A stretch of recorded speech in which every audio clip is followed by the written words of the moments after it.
Assalamualaikum warahmatullahi wabarakatuh. Pada video ini saya akan menjelaskan materi saya yaitu tentang Bryophyta musci atau yang biasa kita kenal dengan sebutan lumut daun.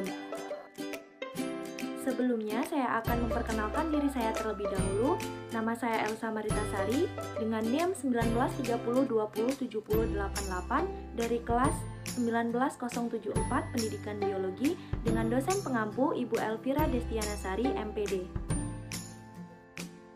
Baiklah, selanjutnya masuk pada pembahasan. Yang pertama yaitu pengertian tentang lumut daun atau musci.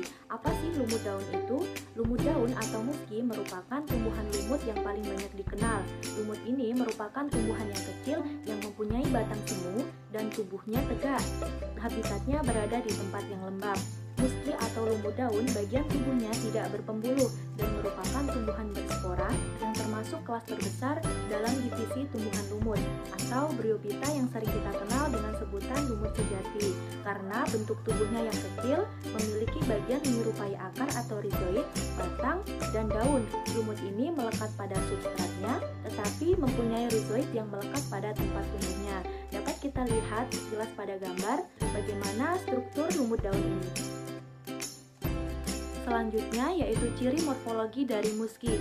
Lumut daun ini memiliki beberapa ciri, di antaranya yang pertama memiliki bagian menyerupai akar atau rizoid, batang semu, dan daun sehingga disebut lumut sejati. Yang kedua, tubuh umumnya tegap, berupa talus, berdaun serupa sisik yang rapat, padat, dan memipih atau menumpuk.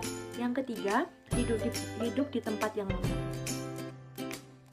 Selanjutnya yaitu tentang reproduksi dan siklus hidup musci. Lumut mengalami pergiliran keturunan atau metagenesis. Dalam proses metagenesis ini, lumut mengalami dua fase kehidupan, yaitu fase gametofit haploid dan fase sporofit diploid.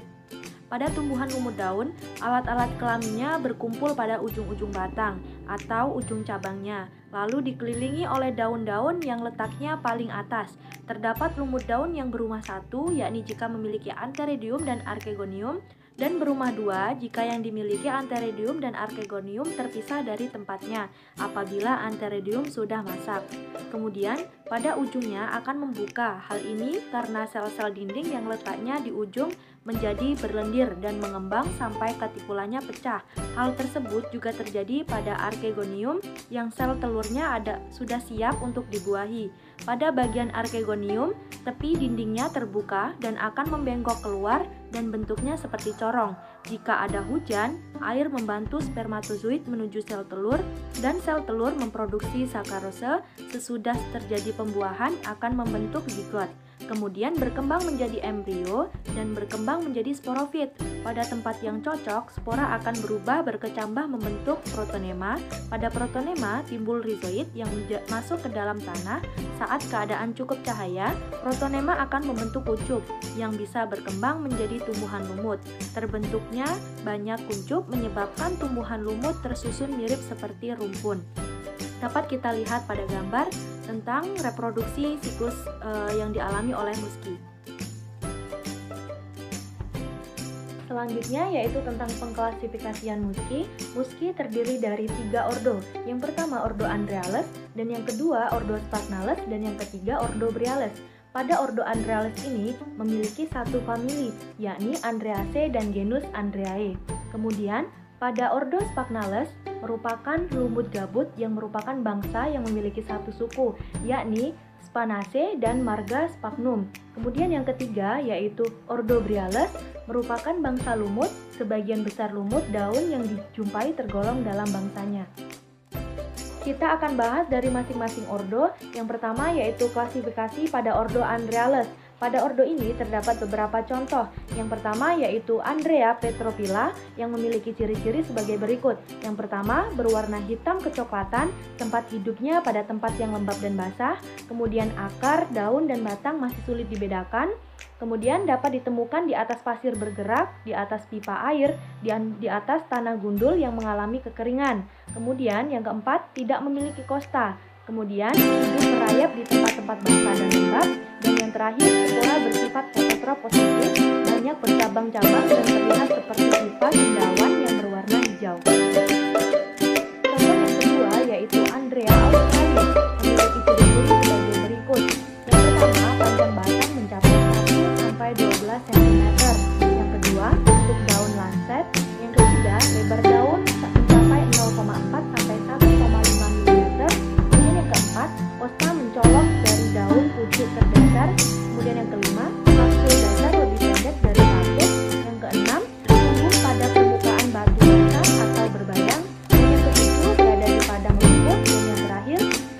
yang cocok di daratan Australia.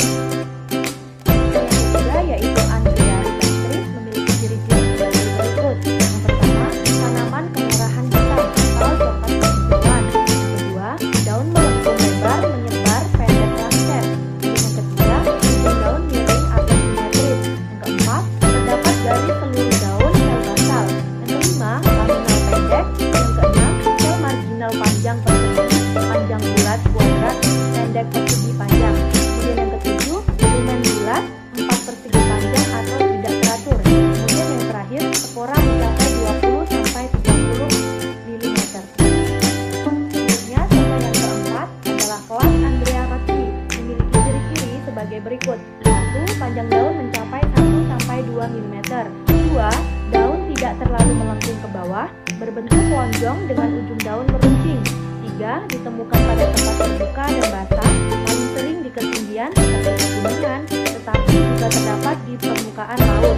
Contoh yang terakhir yaitu kelas Andrea henningani memiliki ciri-ciri sebagai berikut. 1. Daun dengan bilahan runcing memanjang. 2.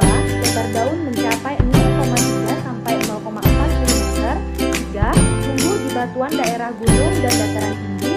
Dan yang terakhir, kapsul mencolok terdapat pada daun hitam. Selanjutnya yaitu klasifikasi Ordo Sphagnales. Ordo Sphagnales ini hanya terdapat satu famili, yaitu Sphagnacea dan satu genus Sphagnum. Hidup di rawa-rawa atau di daerah banyak air, membentuk rumpun atau bantalan, memiliki ciri-ciri sebagai berikut. Protonema berbentuk daun kecil dengan tepi daun yang bertoreh terdiri atas satu lapis sel menempel pada alas dengan rizoid.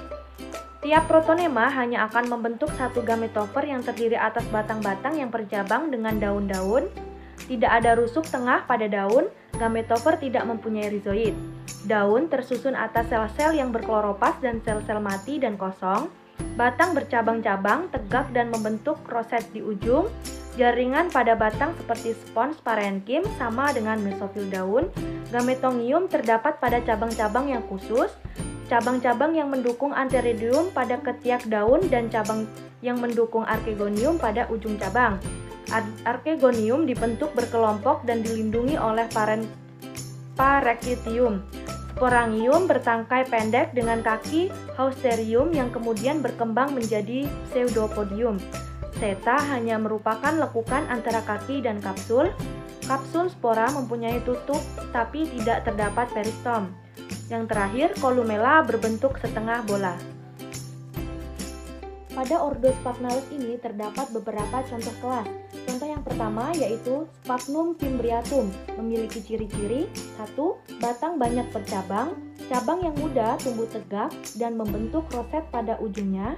2. Daun-daun yang sudah tua terulai dan menjadi pembalut bagian bawah batang. 3. Habitat kebanyakan hidup di rawa-rawa. 4. Membentuk rumpun atau bantalan. 5. Cabang-cabang jantan mempunyai antheridium yang bulat dan bertangkai di ketiak-ketiak daunnya. 6. Cabang-cabang betina mempunyai archegonium pada ujungnya. 7. Sporangium membentuk tangkai pendek dengan kaki yang membesar. Contoh kelas selanjutnya yaitu Sphagnum capillifolium, memiliki ciri-ciri 1. Batang daun relatif panjang. 2. Berbentuk seperti telur, di atas lebih sempit daripada di bawah atau tumpul. 3. Memiliki banyak pori-pori di bagian atas. Dan yang terakhir keempat, hidup di tepi hutan sekitar rawa. Kemudian contoh yang ketiga yaitu Sphagnum compactum, memiliki ciri-ciri 1. Memiliki daun cabang lurus yang lebih rendah. 2. Tumbuh terpisah dengan spesies lain. 3. Batang gelap. 4. Warna keputihan atau hijau pucat. Selanjutnya yang terakhir yaitu klasifikasi Ordo Briales. Sebagian besar lumut daun tergolong Ordo Briales. Kapsul spora telah mengalami diferensiasi yang maju. Sporangium bertangkai yang dinamakan seta, di mana pangkalnya tertanam dalam jaringan tumbuhan gametofitnya. Bagian atas seta dinamakan apophysis. Di dalam kapsul spora terdapat ruang-ruang spora yang dipisahkan oleh jaringan kolumella. Bagian atas dinding kapsul spora terdapat tutup atau operkulum, yang tepinya terdapat lingkaran sempit disebut cincin. Sel-sel cincin mengandung lendir sehingga dapat mengembang dan menyebabkan terbukanya operkulum. Ordobriales ini memiliki ciri-ciri diantaranya 1. Kalitra berasal dari bagian atas dinding archegonium. 2. Pada jenis tertentu, kalitra melebar seperti parut. 3. Terdapat jaringan kolumela pada kapsul spora. 4. Kolumela dan ruang spora dikelilingi oleh ruang antar sel yang terdapat di dalam dinding kapsul spora. Dan yang kelima, kebanyakan warga Briales di bawah operkulum terdapat peristom atau gigi yang menutup lubang kapsul spora. Pada Ordobriales terdapat beberapa contoh kelas. Yang pertama yaitu kelas Bryum cellulare memiliki ciri-ciri sebagai berikut. Yang pertama, kapsul berwarna kecoklatan. Kedua, habitatnya di tempat lembab atau basah. 3. Sporangium terlihat. Dan yang contoh yang kedua yaitu Bryum coronatum memiliki ciri-ciri kapsul belum terlihat, sporangium belum terlihat, berpori, dan tidak terdapat percabangan. Pembahasan yang terakhir yaitu tentang peranan musky atau lumut daun. Memiliki peran sebagai berikut. Bantalan lumut sebagai penyerap dan penyimpan air karena selnya menyerupai spons, mencegah terjadinya erosi, sebagai penyedia oksigen, meningkatkan kelembapan tanah sehingga tanah cocok untuk pertanian. Bryum argentium dapat digunakan sebagai bahan obat-obatan, yaitu dapat menyembuhkan infeksi jamur pada kuda, sebagai anti leukemia dan anti kanker. Kemudian yang terakhir, melindungi tumbuhan vegetasi perintis. Demikianlah penjelasan materi tentang Bryophyta musky. Kurang lebihnya saya mohon maaf. Saya akhiri. Wassalamualaikum warahmatullahi wabarakatuh.